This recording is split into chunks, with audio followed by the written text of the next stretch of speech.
Hey guys, and welcome back to my channel where I teach you to learn how to cope and remind you that you're not alone. In today's video, we are going to be talking about self-care and why it is so important, but also why it's so overlooked most of the time. If you want to know more about this topic, then please keep watching.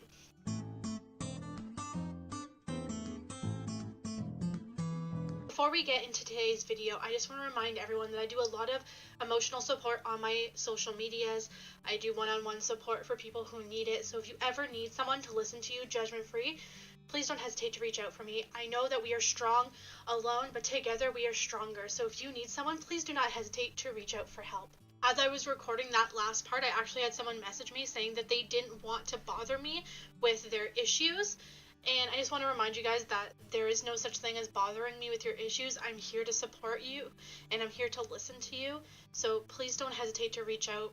I may not be able to reply right away, but I'll always be there for you. So to start off the video, let's look at the definition of self-care. Self-care is defined as taking action to preserve or improve one's own health. So it's basically anything that you're doing for yourself to either keep yourself healthy or get yourself healthier. So if providing self-care is a way of maintaining our own health or making us healthier, then why do so many of us avoid it?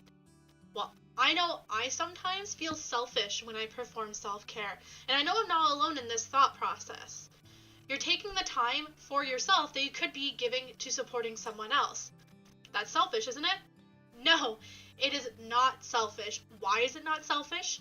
Because you can't provide support or help other people if you yourself need the support and need the help.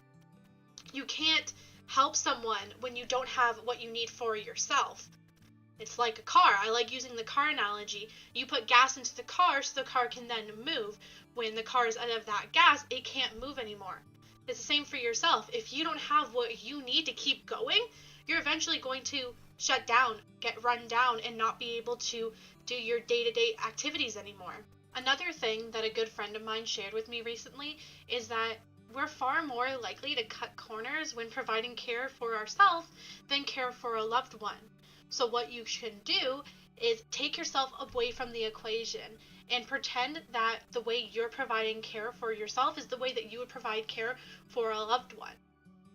Taking yourself out of the equation sometimes makes it a little bit easier to think about what you really need and what you really need to provide for yourself.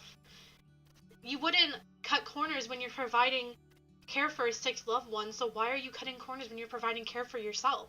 So I'm going to give you guys a few examples of what little things that you can do that are still considered self-care, and I want you to tell me whether you think these things make you selfish or not.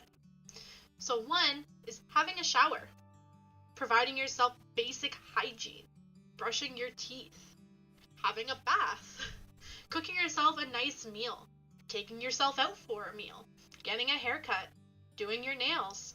These are all self-care. They don't take very long, but they're still providing you with a little bit of a boost to make yourself feel a little bit better. I don't know about you, but having a shower, having a bath, that doesn't seem selfish to me.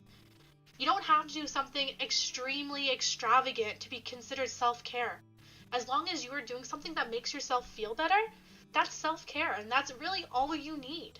I feel like I'm starting to sound a little bit like a broken record, but I just want to stress the importance of self-care, why it is so important, and that it doesn't need to be anything big. You don't need to go on a vacation for 3 weeks to be considered providing self-care. You can just do little things every day that make yourself feel better and keep you at a level that is functional so you can get through your day. So I hope that you guys got a little bit more insight on what self-care is from this video, maybe thinking about it a little bit differently, and have an idea of some things that you can incorporate in your day to keep you at an optimal level. In next week's video, we are going to be going over things that you can do when the last thing you want to do is get out of bed. When I'm in my depressed state, I just want to sleep all day, and I know I'm not alone in that. So I'm going to be sharing a few tips and tricks that you can do to help you get up, get out of bed, and take your day by storm. So if you want to make sure not to miss that one, please consider hitting that subscribe button, turning on the notification bell so you get notified when that video goes live. If you like this video, please consider giving it a thumbs up and a comment down below. I would really appreciate it. Until next time, be kind to others, but most importantly, be kind to yourself. And bye for now.